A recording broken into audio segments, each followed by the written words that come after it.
Welcome back. రైట్గా మనతోటి Telugu Desam party నుంచి విజయకరణ్ గారు స్టూడియోలో జాయిన్ అయ్యారు. వారితో మాట్లాడదాం.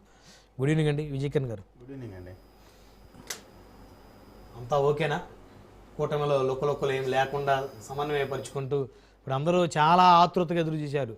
స్థానిక సంస్థల్లో గ్రౌండ్లో కొట్టుకుంటారు జనసేనలు, తెలుగుదేశం వాళ్ళు తలాల పగల కొట్టేసుకుంటారు. వీళ్ళకి వాళ్ళు లేరు ఓట్లు, వాళ్ళకి వీళ్ళు లేరు, ఇంకా అయిపోయింది. అందుకని స్థానిక సంస్థలు పెట్టడానికి కూడా భయపడిపోతా ఉన్నారు కూటమి పెద్దలు, ప్రభుత్వ పెద్దలు అని రకరకాలుగా మాట్లాడుకున్నారు. ఇప్పుడు జనసేన ఈరోజు ఒక స్టెప్ వేయటం, నాకు తెలిసి ఇంకో 4 రోజుల తర్వాత టీడీపీ ఏదో ఒక నగరంలోకి వెళ్ళి అక్కడ జెండా ఎగరేయాలని వాళ్ళు చెప్పేటువంటి అవకాశం ఉంటుంది. సో ఇట్లా సమన్వయం చేసుకుంటూ ముందుగానే ఎవరికి ఎక్కడ ఎన్ని అనే దాని మీద ప్రీ ప్లానెడ్గా వెళ్తున్నట్టు అనుకోవచ్చా? ముందుగా మీకు ప్యానల్ సభ్యులు ప్రేక్షకులందరూ కూడా నమస్కారం అండి. ఇప్పుడు మొదటగా ప్రతిపక్షానికి సంబంధించిన ఏదైనా పార్టీ ఆంధ్రప్రదేశ్లో ఉంటే ఎన్నికల గురించి పెద్దగా ఆలోచించాల్సిన పని ఉంటుంది. ఇక్కడ ఉన్నటువంటి పరిస్థితిలో కేవలం ఉండేది అధికార పక్షమైన ప్రతిపక్షమైన కూటమే. ఎందుకంటే రాజకీయ ముఖ చిత్రంలో ఈ రోజున ప్రజా సమస్యలపైన కానీ దేశంలో జరుగుతున్న వివిధ అంశాలపైన కానీ ఎక్కడా కూడా నోరు విప్పని ఒకే ఒక్క రాజకీయ పార్టీ భారతదేశంలో. మీరు చిన్న పార్టీ పెద్ద పార్టీ అని కాదు, అన్ని రాజకీయ పార్టీలు ఉంటే ఇప్పుడు చిన్న ఎగ్జాంపుల్ ఢిల్లీలో ఒక యాజిటేషన్ జరుగుతూ ఉంది.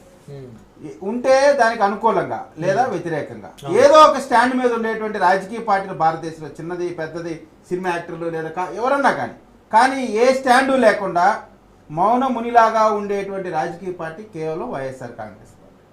వాళ్ళ కోసం భయపడే పరిస్థితి కూటమికి ఉండదు. ఇందాక సోదరుడు సురేష్ కూడా స్థాయి గురించి మాట్లాడారు. జనసేన స్థాయి మమ్మల్ని విమర్శించే స్థాయా, ఛాలెంజ్ చేసే స్థాయి అని. కరెక్టే, మీ స్థాయి ఎంత స్థాయి? అసెంబ్లీకి రావాలంటే గడగడ ఉనికిపోయే స్థాయి మీది. 21 స్థానాల్లో పోటీ చేస్తే 21 స్థానాల్లో గెలిచే స్థాయి జనసేనది. 2 ఎంపీ గెలిస్తే 2 ఎంపీలో పోటీ చేస్తే 2 గెలిచే స్థాయి జనసేనది. 100% పోటీ చేసిన ప్రతి ప్రదేశంలో కూడా గెలిచిన స్థాయి జనసేన పార్టీది. అయితే గెలిచిన స్థానాల్లో గెలిచిన ఎమ్మెల్యేలు కూడా కనీసం అసెంబ్లీకి వెళ్లకుండా గడగడ వణుకుతా ప్రజాస్వామ్యానికి వ్యతిరేకంగా పనిచేస్తున్నటువంటి స్థాయి వైఎస్ఆర్ కాంగ్రెస్ పార్టీ. కాబట్టి స్థాయిల గురించి మాట్లాడాలంటే చాలా వరకు మాట్లాడాల్సిన పరిస్థితి వస్తుంది. కాకపోతే ఇక్కడ ఉన్నటువంటి పరిస్థితిలో ఒక ముఖ్యమంత్రిగా చేసినటువంటి ఒక రాజకీయ నాయకుడు, ముఖ్యమంత్రిగా అధికారాన్ని 5 సంవత్సరాలు అనుభవించిన రాజకీయ పార్టీ కనీస విలువలకి పాటించకుండా ప్రభుత్వాన్ని ఉంటేనే, అధికారం ఉంటేనే, హోదా ఉంటేనే, అంటే అతని రాజకీయ పార్టీ కేవలంగా ఇప్పుడు ఓదార్పు యాత్ర చేసినా లేదు మొన్న ముద్దుల యాత్ర నడుచుకుంటూ చేసిన ఆ యాత్ర చేసినా ఏ యాత్ర చేసినా అధికారం కోసం మాత్రమే కాంగ్రెస్ పార్టీని ముద్దాయిగా చూపించాడు. ఏ తండ్రి ఆశయం కోసమైతే, ఏ తండ్రి ఆశయాల కోసమైతే సహజంగా బిడ్డలు పనిచేస్తారో వాటి గురించి కాకుండా అధికారం కోసం మాత్రమే పనిచేసేటువంటి రాజకీయ పార్టీ వైఎస్ఆర్ కాంగ్రెస్ పార్టీ అనేటువంటి స్పష్టంగా అర్థమవుతుంది. ఈ అంశాలు ఎందుకు చెప్పాల్సి వస్తా ఉంది? ఆంధ్రప్రదేశ్లో మొదటగా ఏమన్నారు, మేము అసలు పోటీ చేయమన్నారు. ఎందుకు పోటీ చేయమంటే రకరకాల కుంటి సాకులు చెప్పారు. తర్వాత ఏమన్నారు, మీకు దమ్ముంటే ఎన్నికలు పెట్టండి, మేము పోటీ చేస్తాం, మీకు ఎన్నికలు పెట్టే దమ్ము లేదు, ధైర్యం లేదన్నారు. తీరా అన్ని ప్రాసెస్ స్టార్ట్ అయినాక ఇప్పుడు కోర్టులో వేయటం మొదలుపెట్టారు. కోర్టులో మీరు అలా చేశారు, ఇలా చేశారు, దాని మీద స్టేలు ఇవ్వండి అని దాన్ని ఏదో ఒక విధంగా ప్రొలాంగ్ చేసేటువంటి ఆలోచనలో వైఎస్ఆర్ కాంగ్రెస్ పార్టీ ఉంది. చివరికి రేపేమంటారు, మీరు ఎన్నికల్లో మమ్మల్ని ఇబ్బంది పెడతా ఉన్నారు కాబట్టి మేము ఎన్నికలను బహిష్కరిస్తాం. అంటే రాజకీయ ముఖ చిత్రంలో ఒకే కూటమి ఉంది. ప్రతిపక్షమైన అధికార పక్షమైన మా పార్టీ నాయకులే అన్ని విషయాల గురించి కూడా మాట్లాడుతూ ఉన్నారు. కాబట్టి ఖచ్చితంగా కూటమిగా ఉన్న సందర్భంగా అన్ని రాజకీయ పార్టీ నాయకులు కూడా కొంత త్యాగాలు చేయాల్సినటువంటి అవసరం ఉంది. నేను ఒకటే, నిజంగా వైఎస్ఆర్ కాంగ్రెస్ పార్టీ రాజకీయ పార్టీ మేము దమ్ముగా ప్రజల ఆశీర్వాదంతో మాత్రమే గెలిచామనేటువంటి మీకు ఆ నమ్మకం ఉంటే గత కార్పొరేషన్ ఎన్నికల్లో, స్థానిక సంస్థల ఎన్నికల్లో పోటీ చేసిన వాళ్ళని వైఎస్ఆర్ కాంగ్రెస్ పార్టీ వారినే మళ్ళీ పోటీ చేయించమనండి. అదే ప్రాంతాల్లో మళ్ళీ ఒకటి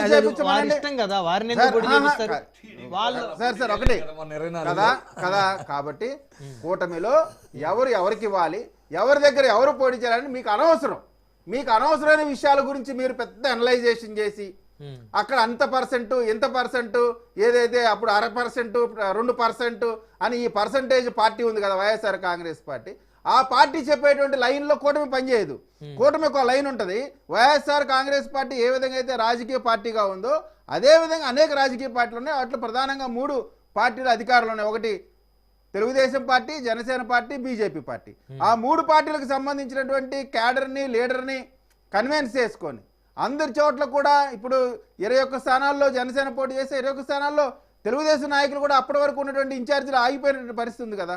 అదేవిధంగా జనసేన పోటీ చేయాల్సిన దగ్గర అంటే ఇరుపక్షాలు కూడా త్యాగాలు చేసి ఆంధ్ర రాష్ట్ర అభివృద్ధి కోసం లేదా అప్పుడున్నటువంటి ప్రజాకంటక ప్రభుత్వం వ్యతిరేకంగా కూటమి కట్టి ప్రజల ఆశీర్వాదంతో ముఖ్యమంత్రి అయినటువంటి చంద్రబాబు నాయుడు గారి విజన్ పైన ఉన్నటువంటి నమ్మకంతో పవన్ కళ్యాణ్ గారే కూటమి కలిసి ఉండటం ద్వారా మాత్రమే ఆంధ్రప్రదేశ్ అభివృద్ధి చెందింది. ఆంధ్రప్రదేశ్లోనే కాదు ఏ రాష్ట్రంలో సరే అభివృద్ధి చెందాలన్నా ఎవరన్నా పెట్టుబడి వచ్చి పెట్టాలన్నా స్టేబుల్ గవర్నమెంట్ అనేటువంటిది అవసరం. అది ఎరిగినటువంటి పవన్ కళ్యాణ్ గారు, చంద్రబాబు నాయుడు గారు, లోకేష్ గారు, బీజేపీ వీళ్ళందరూ కూడా ఆంధ్ర రాష్ట్రం చాలా స్టేబుల్గా పాలిటిక్స్ జరుగుతూ ఉన్నాయి. విజయవాడలో పోటీ చేయాల్సిన పరిస్థితి వచ్చింది, లేదు జనసేనకే ఇవ్వాల్సి వచ్చింది అనేటువంటి పరిస్థితిలో పవన్ కళ్యాణ్ గారు, చంద్రబాబు నాయుడు గారు, బీజేపీ 3 కలిసి కూర్చొని ఎవరు పోటీ చేయాలా, ఎవరిని మేయర్గా డిసైడ్ చేయాలా, ఏ పార్టీకి ఇవ్వాలనేటువంటిది ఇది పార్టీల యొక్క కూటమిలో అంతర్గత వ్యవహారం. మా దానికి ఊళ్ళో పెళ్లికి కుక్కలు హడావుడి అంటారు. ఈ జరిగేటువంటి మీకు ఎట్లా పోటీ చేసేటువంటి పరిస్థితి కూడా లేదు. మీకెందుకు లేనిపోయిన ఏమంటారు కుజిలి అంటారు. అది మీకు అనవసరం. మీరు ఆ పనులు చేయమాకండి. మేము మా కూటమిగా వీళ్ళు వైఎస్ఆర్ కాంగ్రెస్ పార్టీ వాళ్ళు కాసేపు పవన్ కళ్యాణ్ మేము లెక్క చేయమంటారు, కాసేపు పవన్ కళ్యాణ్కి బలమే లేదంటారు, కాసేపు పవన్ కళ్యాణ్ వల్ల మాత్రమే కూటమి వచ్చిందంటారు. అంటే వీళ్ళకి కూడా సరైనటువంటి అవగాహన లేదు. ఖచ్చితంగా 3 పార్టీల కలయికతోనే మంచి రిజల్ట్ వచ్చింది. 3 పార్టీలకి వారి వారి యొక్క బలాలు బలహీనతలు అన్నిటికీ ఉంటాయి. కాబట్టి ఒక్క రోజులో ఏదో ఈ పార్టీ ఆ పార్టీ అనేటువంటిది కాదు. ఖచ్చితంగా విజయవాడ మేయర్గా జనసేన అభ్యర్థి అవ్వాలనుకుంటే ఖచ్చితంగా పార్టీ అధిష్టానం నిర్ణయం తీసుకుంటుంది. అన్ని ప్రదేశాల్లో కూడా కూటమి ఒక కలిసికట్టుగా ఎక్కడ విభేదాలు లేకుండా చిన్న చిన్న కుటుంబాల్లోనే అనేకమైన సమస్యలు వివాదాలు వస్తూ ఉంటాయి. కానీ ఇంత పెద్ద రాజకీయ పార్టీలు, ఇంత పెద్ద జనాభా ఉన్నటువంటి ఆంధ్రప్రదేశ్లో ఈ విధమైనటువంటి రాజకీయ పార్టీలో ఎన్నికల సందర్భంగా కొంత అలకలు అడుగుటాలు సార్ కేఏ పాలు రాజకీయ పార్టీ కూడా టికెట్ల కోసం కొట్టుకున్నటువంటి పరిస్థితి ఉందండి. కాబట్టి రాజకీయ పార్టీలో టికెట్లు వీటి గురించి సహజంగా ఎప్పుడు కూడా జరుగుతూ ఉంటాయి. కానీ కూటమిలో మాత్రం నేను చెప్తా ఉన్నా, జనసేన సోదరుడు కూడా చెప్పారు, కార్యకర్తలు క్యాడర్ మొత్తం కూడా కలిసి ఉండాలి అనేటువంటి ఆలోచనతో కలిసి పోటీ చేసేటువంటి పరిస్థితి ఆ రోజున. ఎందుకంటే ఆ రోజున ఎలక్షన్స్లో వైఎస్ఆర్ కాంగ్రెస్ పార్టీ చేసినన్ని దాష్టికాలు ఆంధ్రప్రదేశ్ రాజకీయ ముఖ చిత్రంలో ఏ స్థానిక ఎన్నికల్లో జరగనన్నటువంటి దారుణాలు వైఎస్ఆర్ కాంగ్రెస్ పార్టీ అధికారం ఉండగా జరిగినాయి. కాబట్టి కూటమి కట్టాల్సినటువంటి అవసరం ఉందని కార్యకర్తలు కూడా కోరుకున్నారు. కాబట్టి అది సక్సెస్ అయింది. రేపు కూడా కార్యకర్తల యొక్క ఆకాంక్షలను దృష్టిలో పెట్టుకునే అధిష్టానాలు నిర్ణయం తీసుకుంటే ఖచ్చితంగా కూటమి సక్సెస్ఫుల్గా ఈ టర్మే కాదు రాబోయే టర్మ్ కూడా అధికారంలోకి వచ్చేదానికి కష్టపడి పనిచేస్తూ ఉన్నారు, అభివృద్ధి చేస్తూ ఉన్నారు, సంక్షేమం చేస్తూ ఉన్నారు. అక్కడక్కడ ఇబ్బందులు ఉన్న వాటిని అడ్రస్ చేసి ఇబ్బందులన్నింటి కూడా సాల్వ్ చేసేటువంటి పనిలో ఉన్నటువంటి సందర్భంగా ఖచ్చితంగా కార్యకర్తల యొక్క అభిష్టానం మేరకు మాత్రమే నాయకులు పనిచేస్తారనేటువంటిది స్పష్టత.